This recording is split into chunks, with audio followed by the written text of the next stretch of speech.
Record. Já está gravando. Já está gravando, tá? Você já pode fazer a pergunta.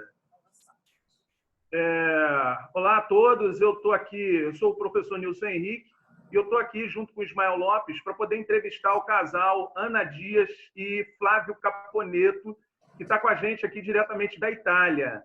E a gente, o objetivo dessa entrevista é procurar entender um pouco melhor o que está acontecendo na Itália e no mundo em relação a essa crise provocada pela expansão dessa pandemia de coronavírus.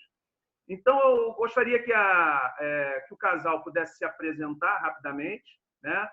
A Ana, ela é brasileira, foi moradora de Queimados, foi criada aqui em Queimados e hoje mora na Itália, casada com um italiano, que é o Flávio. Eu gostaria que eles falassem um pouco, se apresentassem um pouco. Bom, eu, como o já falou, sou nasci em Queimados, né? E me casei com o Flávio, que é italiano, mora aqui há algum tempo, né? Ele nasceu na região norte, onde está acontecendo, né, o centro dessa epidemia aqui na Itália. E há um ano a gente veio morar aqui no sul, onde a família dele, os pais dele, né? Que é o Flávio. Eu sou o Flávio. A gente já falou tudo praticamente de mim. Eu fui no Brasil, casei a Ana. Agora a gente mora na Itália. Estamos numa cidade no centro da Sicília, muito bonita, muito antiga. E agora a gente aceitou de falar desse assunto porque é muito, muito importante, porque a nossa experiência possa ajudar vocês aí no Brasil. A Ana é moradora de Queimados, antiga, né? Antiga moradora, nasci e me criei, cresci, saí depois de adulta, Queimados. Então, uma das primeiras coisas que a gente queria saber é o seguinte: como se deu o desenvolvimento desse processo de contágio aí na Itália? A gente queria entender um pouco isso, né? Até onde a gente sabe, no início as pessoas não estavam muito acreditando que essa pandemia poderia se alastrar com tanta força. A gente queria que vocês falassem um pouquinho disso, de como foi esse processo aí. Bom, eu vou falar no início, assim, que a gente aqui no início nem fazia... Era assim, uma doença que tinha surgido como outra lá na China, mas que a gente não tinha essa ideia, tanto porque também na China foi um processo muito rápido, né? Eles são muito, muito disciplinados e as coisas aconteceram muito rápido. Quando chegou aqui, ninguém estava achando que era uma coisa que ia ser assim, nem mesmo as autoridades, né? E há um mês atrás, né, que quando começaram a surgir os primeiros casos, aí houve todo aquele problema da onde começou a surgir, tinha mais pessoas, também, né? porque o que aconteceu, antes de tudo, a gente acha sempre que acontece aos outros e não a você. Então, todo mundo ficou tranquilo. Quando a situação virou perigosa na China, o governo começou a fechar os voos e também toda a chegada da China. Mas o que aconteceu? As pessoas, em vez de chegar diretamente da China, pegavam voo por outros estados e daí chegavam na Itália. Então, se espalhou por todo mundo, não só na Itália. O que aconteceu? A Itália, depois descobriu os primeiros casos e logo denunciou. A diferença de outros estados, porque o paciente 1, o paciente 0, todo mundo sabe que é alemão, então chegou da Alemanha, passou para a Alemanha e depois chegou na Itália. E a Itália foi a primeira que começou a dar de verdade mais ou menos os dados que estavam passando normal. Também é impossível ter os dados efetivos, porque quando a gente fala de pessoas contagiadas, fala de pessoas que fizeram o teste, mas tem uma montanha de pessoas que não fez. Também muitos são assintomáticos, que têm o vírus, mas não ficam doentes, ou pelo menos levemente, não com muitos problemas, dependendo das pessoas. E se espalhou muito, depois começou no norte da Itália. A autoridade, o que fez? Tinha medo de fechar tudo. Então, só fechou essa zona onde aconteceu uma pequena cidade. Até o começo desse mês, né, de março, era só na zona Lúcia, na zona No norte, vermelha, né? na zona vermelha do norte. Que era de Vêneto e Aí o que aconteceu? Na Lombardia, o governador da região ficou com medo de fechar tudo, não? Porque a Lombardia é o pulmão, um dos pulmões do comércio da Itália. É como São Paulo no Brasil, né? Tem Milão aí. Então fizeram até um videoclipe que era Milano não se ferma, Milano não para. É muito empolgativo, vamos gente, vamos conseguir contra o Mas durou pouco tempo. Durou pouco porque logo saiu do controle da situação. Especialmente porque entre o Vêneto e a Lombardia são as duas regiões mais industrializadas da Itália. Começou E veio o pânico. Foi quando as pessoas vieram para cá. Né? Aí o que aconteceu? O governo pensou de tomar uma medida, só que mandou por alguns ministros o projeto, não, por fechar tudo, por declarar o estado de alarme vermelho. Aconteceu que um político publicou no Facebook antes do tempo essa coisa. Aí começou o pânico. As pessoas que moravam em Milão, que no norte, muitas eram pessoas com origem do sul. Então, caindo no pânico, fugiram no sul, levando com eles o vírus. Para os avós, para os pais. Aí Então as pessoas começaram a fugir para o sul. Pegaram o trem, encheram os trens, as estações, e foi um pânico geral, então.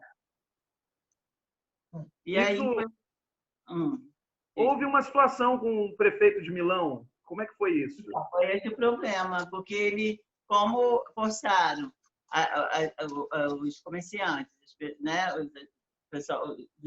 os empresários começaram a reclamar e turismo e tudo, né? E ele disse que não teria a quarentena, né? Que as pessoas precisavam ir trabalhar. Mas isso durou poucos dias, porque assim, menos uma semana, muito poucos dias. Que aí começou a surgir todo esse pânico, aumentou muito, as pessoas começaram a fugir e ele se arrependeu muito. Também porque as cifras eram... mês agora, foi dia 26. As cifras são apavorantes, morriam 700, 800 pessoas por dia. Nessa época ainda era pouco, né? No início era 200, uma coisa assim. Mas o pânico logo começou. Então, o governo fechou tudo.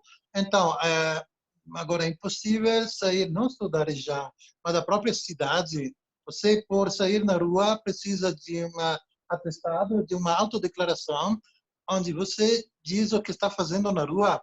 E tem duas possibilidades, que são uma por comprar comida ou produto farmacêutico, outro é por trabalho, se você trabalha nesse poucos trabalhos que ainda se pode fazer aqui, que são na segurança, na saúde e na parte... Né? Então, são esses três agora que estão funcionando. O resto está tudo completamente parado. Nós podemos sair uma vez por dia. Uma pessoa. É só uma pessoa da família por bloquear esse vírus. Temos a obrigação de levar uma máscara. Quando a gente vai no supermercado ou na farmácia, a gente fica entrando pouco por vez. Poucas pessoas. Na farmácia, uma por vez. E quem está fora esperando tem que ter uma distância mínima de 1 metro, 1,5 metros. Isso porque desde o começo de março. Porque foi tudo muito rápido. Muito rápido. Porque quando aconteceu isso tudo que a gente estava falando, a maioria não sabia. Fala só um pouco mais alto, porque você está no fundo. Fala um pouquinho mais alto. Tá bom. Então, isso aconteceu tudo muito rápido, porque isso que a gente estava falando aconteceu no final de fevereiro. A gente, quando ele viu que a coisa estava se alastrando, ele aí saiu da zona russa, né? Da zona vermelha, né? De Vêneto e Lombardia. E foi generalizado. Isso agora no começo do mês, bem no comecinho do mês de março. E aí quando eles viram que ainda não estava contendo, que estava acontecendo alguns casos aqui, principalmente em Messina, onde entra na ilha, aqui na Sicília, eles começaram a apertar mais. Então, a gente, ninguém sai mais sem a máscara, porque também a máscara, aquela situação, né? Ela não impede de você receber o vírus, mas ele impede de passar. Se uma pessoa espirrar ou tossir, ela está com a máscara, ela não vai passar para outra. Estando todas as pessoas com máscara, é muito mais difícil de passar um para o outro, e mantendo a distância, né? Então, o que acontece? Você não vê ninguém na rua sem máscara, principalmente agora que só vai uma pessoa da família, né? E no carro já não pode ir mais 2 pessoas no carro, né? Tem que Não pode uma pessoa no carro. Quando a gente volta em casa, isso é muito importante. A gente tem que desinfetar tudo, até compras que você faz no supermercado, tem que desinfetar com álcool. Isso eu acho que o pessoal também sabe, né? Que deve fazer. Sim, já está sendo feito aqui no Brasil, as pessoas têm falado muito sobre isso na televisão. Mas deixa eu te fazer uma pergunta. Voltar um pouquinho quando começou esse estado de pânico aí que aconteceu na Itália e as pessoas começaram a fugir para o sul. As autoridades da ilha, né, da Sicília, eles fecharam a ilha, fizeram alguma coisa para poder conter essa... Então, no início ficaram surpresos porque aconteceu numa noite, literalmente a estação dos trens do norte foram assaltadas de pessoas pegando trem até sem bilhete. Então, aqui chegaram uma montanha, estamos falando de 15.000 pessoas numa noite, ou em 2 dias, 2, 3 dias, chegaram uma montanha de pessoas. Aí que aconteceu? Não só as pessoas das outras regiões, como Sicília ou outras, mas também as autoridades também do Estado, né, proibiram, né? Foi assim muito rápido. Um dia de sair todo mundo em pânico, pegaram um trem, vieram embora, nem vieram muito nem de carro, muita gente pegou o trem, acho que de carro também. E aí, de tudo, as pessoas começaram a vir. Aí, assim, foi de um dia para o outro e foi proibido, assim, imediatamente. O problema, claramente, é que o Sul não tem a grande capacidade de estrutura do Norte.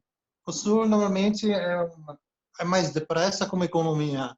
Então, isso tem um problema para os moradores, né?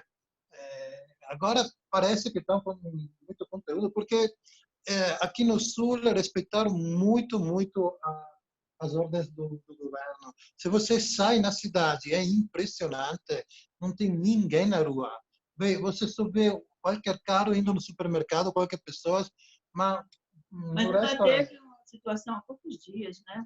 Que mesmo assim chegaram pessoas, já estava fechada a fronteira mas ainda teve gente que chegou. Sim, realmente bloqueou, ele não deixou a balsa, né? Porque aqui se chama Taguilho. Então, ele não deixou que as pessoas saíssem da balsa e mandou de volta.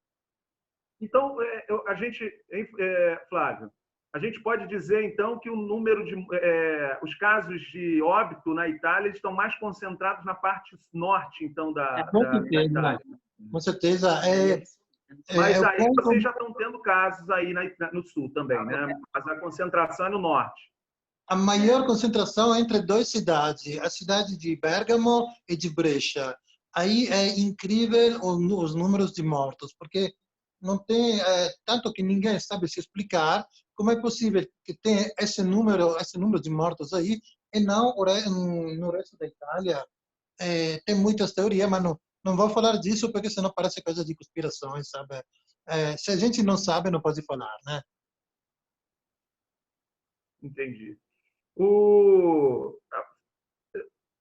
número de o governo italiano ele tem divulgado assim com exatidão o número de mortos por coronavírus. Vocês sentem que está tendo uma... Sim, pode falar. Os intervalos de programa na televisão, eles sempre colocam anúncios assim, explicando sobre o coronavírus, o que deve fazer e tudo, se não deve. E também dão sempre dados, e até quando eles chamaram, teve um dia que eles chamaram médicos, começaram a dar um aviso, escreveram o que era assim na televisão. E em 4 ou 5 horas apareceram, eles pediram 300 médicos. Ah, 3.500. Não, eles pediram 300.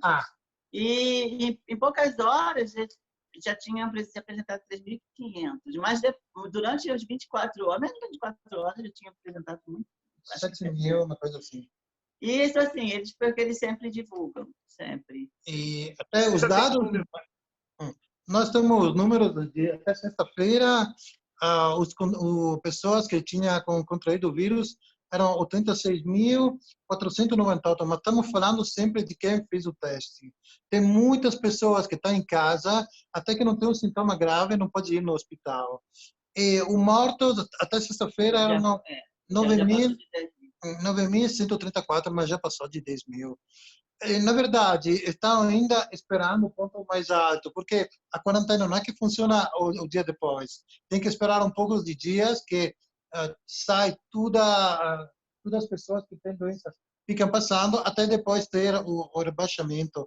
Ainda a gente não chegou no pique, né? Não, houve uma situação estranha, porque até domingo chegou até 800 pessoas mortas. E aí segunda, terça, quarta foi diminuindo. E de repente aumentou novamente. E agora já chegou a 1.000. A coisa impressionante é Chegou a 1.000 num dia. Por dia. 1.000, tá falando por dia. Deixa eu te perguntar, a gente está falando de uma Itália que tem quantos mil habitantes? 60 milhões de habitantes. Quanto? 60 milhões. 60 milhões de habitantes na Itália. Na região de Vêneto e Lombardia juntos são 16 milhões. São 10 milhões na Lombardia e 6 milhões na toda a região de Vêneto. Entendi. E eu estava vendo outro dia que eu fico preocupada porque só o estado do Rio e São Paulo juntos tem mais de 60 milhões de pessoas, que é mesmo de toda a Itália. Quer dizer, na região onde tem morrido tanta gente, que já chegou a quase 1.000 pessoas, só tem 16 milhões de pessoas. E um dos fatores aqui que preocupam muito é, por exemplo, quando a gente olha para determinadas favelas do Rio de Janeiro, como a da Rocinha, né, que tem mais de 100 mil habitantes, e imagina esse isolamento sendo feito ali, né, a maneira precária que eles estão vivendo. Não tem água, muitas favelas do Rio de Janeiro estão sofrendo com problema de água, né, em São Paulo também. Né, determinadas comunidades aí que estão em petição de miséria, numa situação, enfim, infinitamente muito mais difícil do que aquela que a gente vive em cidades como na Baixada Fluminense, como Queimados, Nova Iguaçu, enfim. Então, isso aí se alastrar com maior velocidade aqui é um absurdo, né? Mas deixa eu fazer uma outra pergunta para vocês, que eu queria saber sobre a quarentena. Vocês já estão de quarentena desde o final de fevereiro. Geral mesmo, depois que passou do alerta vermelho, da zona vermelha, né, da região de Lombardia e Vêneto, foi no começo do mês de março. A gente aí passou para o resto do país. Tanto que assim, ninguém tinha muita certeza, né, porque é tudo muito rápido, ninguém tinha certeza de nada. O Sirininho tinha um tratamento, né, e aí eles avisaram, segunda-feira não tem. Mas não disseram assim, não sabiam se ia ser só na próxima semana ou se ia continuar. Para todo mundo, era só na segunda. E aí foi se estendendo. Agora, falavam até o 3 de abril, mas o governo falou que não adianta, tem que durar mais a quarentena.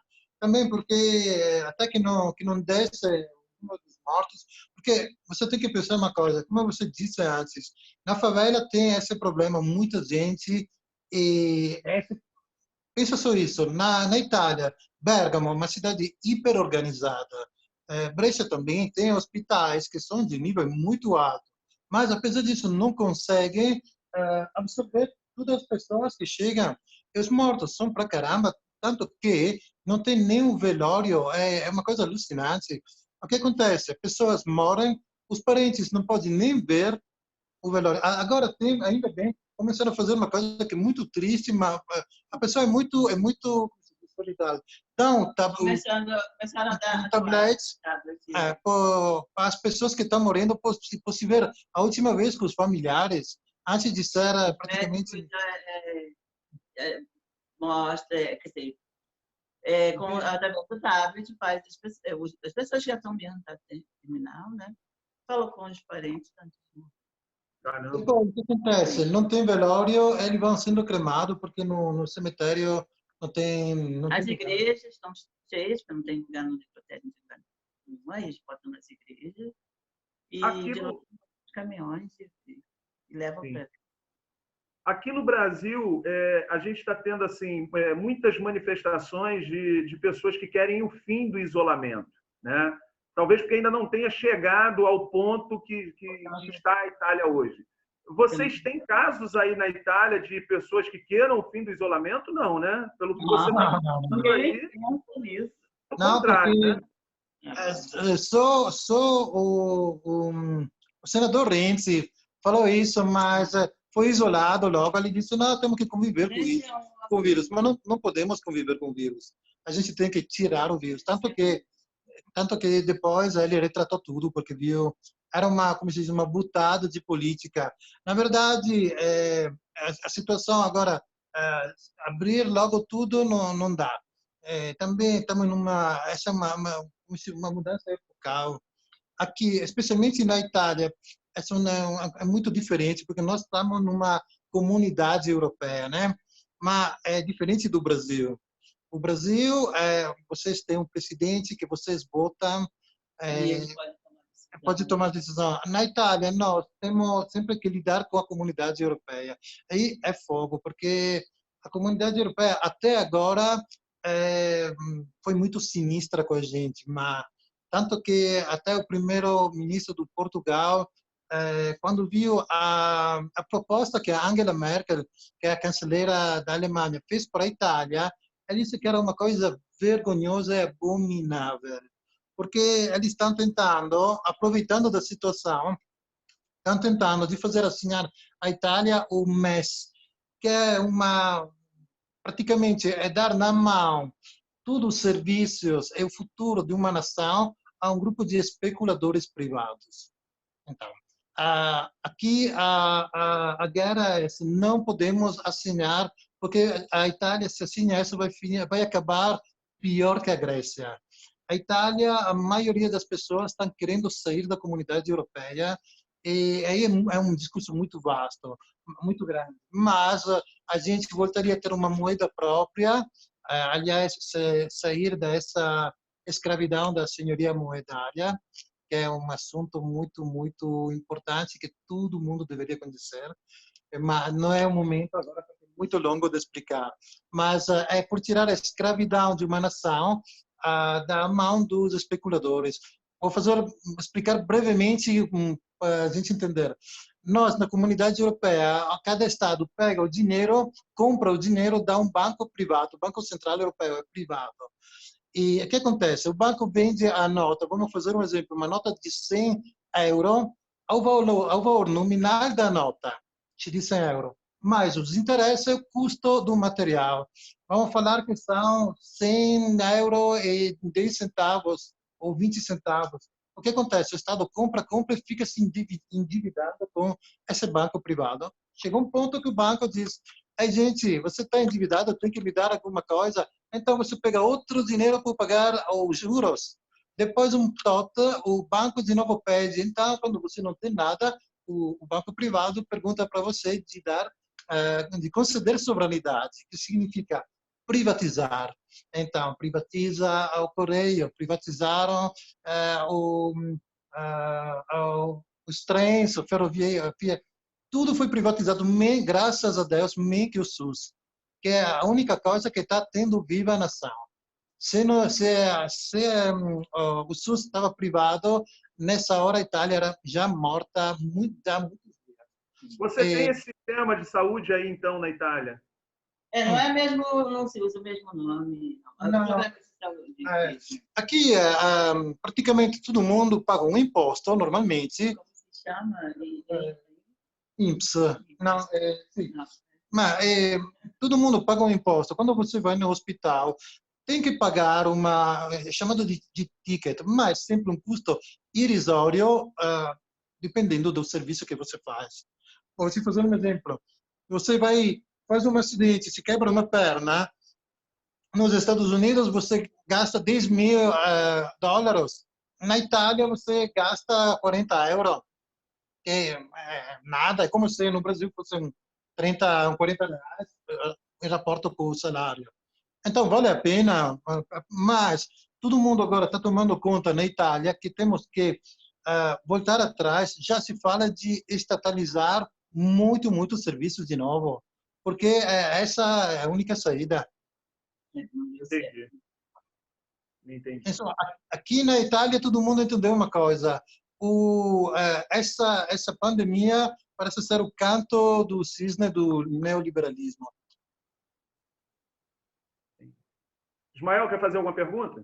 Não, eu quero pedir para a gente dar um tempo, porque faltam apenas 9 minutos para acabar. Vocês viram aí o marcador dizendo que faltam 9 minutos para acabar? Não. Não, Apareceu aqui não. para vocês? Não aparece para mim porque eu sou o administrador da reunião. Então, Então a gente pode dar uma parada e voltar novamente. Isso, dar uma parada e voltar novamente. E aí eu vou fazer o seguinte: eu vou pedir ao Flávio e à Ana, que tem um pouquinho de paciência com a gente, eu vou ouvir a gravação e vou ver as respostas que ficaram prejudicadas e fazer de novo a pergunta para vocês se posicionarem e a gente gravar outra vez. Porque foi muito interessante. Tem temas aí que são excelentes. Por exemplo, esse tema da reestatização de serviços que foram privatizados. Isso aí é muito bacana. A gente pode ter uma pergunta específica para isso. Eu vou analisar aqui com o Nilson. As ações que algumas prefeituras, como a daqui, estão fazendo para ajudar. Eu queria fazer essa pergunta depois. Então tá bom. Então vamos dar uma parada. Aí daqui a mais ou menos, sei lá, 1 hora a gente volta, pode ser? Tá. Pode ser? Certo. Aí a gente já volta com coisas mais objetivas. Vamos dar uma estudada aqui. Tá? Isso. Outra coisa, Ana, teve um momento que você chegou um pouco para frente, para próxima do microfone, e a sua voz saiu melhor. Porque o tempo todo... Tá. Melhor que fique mais próximo. Onde você está agora, eu proponho que na próxima vez você fique o tempo todo aí onde você está agora, mais próximo do microfone, para captar melhor. Se puder falar um pouquinho mais alto. Tá. Quando o Nilson falou, eu vi que eu tinha que ficar mais perto. Aí fica bem melhor, tá bom? Aí eu vou ver, a gente vai ver as coisas que não ficaram boas para a gente refazer. Tudo bem, então? Tá bom. Vou desligar todo mundo, hein? Tchau. Deixa eu ver aqui. Tchau. Deixa eu ver se eu entro aqui no meu. Eu não sei nem como fazer isso. Pior que eu estou perdido aqui. Está bebendo e aprendendo. Deixa eu ver. Ai. Hoje é que apaga esse negócio? Eu não sei. Socorro! Ai. Deixa eu ver. Pior que eu não sei onde desliga, cara. Que coisa horrível isso. Eu vou chamar minha filha. Socorro!